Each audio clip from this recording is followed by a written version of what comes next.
আয়না ঘর থেকে বের হচ্ছেন গুম ও নিখোঁজরা।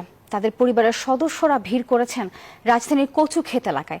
এই মুহূর্তে সেখানে রয়েছেন আমাদের সহকর্মী নাইমাল জিকো, সরাসরি যুক্ত হচ্ছে তার সঙ্গে। জিকো, আয়নাঘর সম্পর্কে জানতে চাই এবং সেই সাথে যে স্বজনরা সেখানে ভিড় করেছেন তারা কি বলছেন। প্রথমে যেটি জিজ্ঞেস করেছেন যে আয়না ঘর আসলে এই সম্পর্কে এখন পর্যন্ত সঠিকভাবে তেমন কিছুই আমাদের জানা নেই। তবে আজকে কিন্তু কচুক্ষেতে গতকালকে যেমন দেখেছেন যে এই আয়না ঘর নামক যে জায়গাটি আছে সেখান থেকে অনেকেরই স্বজন দীর্ঘদিন পর বেরিয়ে এসেছেন। ঠিক একইভাবে এই খবর পাওয়ার পরে কিন্তু কচুক্ষেত মোড়ে অনেক স্বজন এসে ভিড় করেছেন এবং যেমনটি দেখছেন যে তারা তাদের যেই স্বজনরা হারিয়ে গেছেন তাদের আসলে ছবি নিয়ে এখানে এসে আজকে উপস্থিত হয়েছেন। দীর্ঘদিন ধরে আসলে নিজেদের প্রিয়জনদেরকে খুঁজে না পাওয়ার যেই আকাঙ্ক্ষা, যেটি হলো গতকালকে অনেককেই বের হতে দেখেছেন এবং তারপরেই কিন্তু তারা এখানে ছুটে এসেছেন যে তাদের সেই আপনজন প্রিয় মানুষটি এখানে আছে কিনা এবং সেই আয়নাঘর থেকে আসলে বের হবে কিনা, সেজন্যই আসলে এখানে এসে উপস্থিত হয়েছেন। এখানে আমরা কয়েকজনের সাথে একটু কথা বলতে চাই।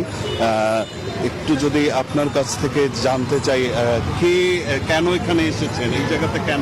আমার মেয়ের জামাই বাচ্চার বাবা 2018 মার্চ মাসের 5 তারিখে নিখোঁজ হয় শিশুপঙ্গুর এখানে থেকে। ওরা ওর বন্ধু ছিল সাথে, যখন ওরা ধরছে একটা সদা মাইক্রো নিয়ে 5 জনে, ও আবার দেখছে, দেখা যায় বলছে যে আন্টি রিসার আব্বারে তো একটা মাইক্রো আসছে, 5-6 দিন ধরে ওরা মাইক্রোতে করে নিয়ে গেছে।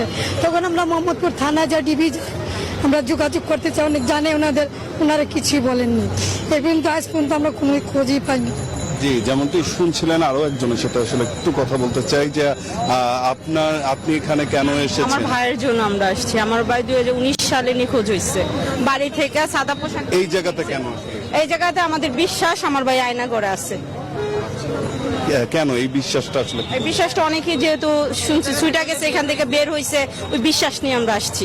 আচ্ছা, কিভাবে নিখোঁজ হয়েছিলেন? আমার ভাইটা 2019 সালে বাসা থেকে নিখোঁজ। মার্চের 27 তারিখে রাত্রে 2টা বাজে সাদা পোশাকধারী কয়েকটা গাড়ি মিলা অস্ত্র ঠেকায় আমার ভাইকে নিয়ে আসছে তারা। যেমনটি শুনছিলেন যে এখানে আসলে যেহেতু গতকাল দীর্ঘদিন পর অনেকের স্বজনই বেরিয়ে এসেছেন সেই আয়নাঘর থেকে এবং সেই বিশ্বাস থেকেই কিন্তু এখানে এসে স্বজনরা ভিড় করেছেন যে তাদেরও হয়তো বা প্রিয় মানুষটি আসলে এখান থেকেই বের হবেন এবং এজন্যই তারা এখানে অপেক্ষা করছেন। তো এই ছিল এখন পর্যন্ত আমার কাছে এখানকার সবশেষ তথ্য। নাফিসা। 100% কপার কন্ডেন্সারে তৈরি ভিশন ফ্রিজ, তাই গুণে মানে অটুট থাকে বছরের পর বছর।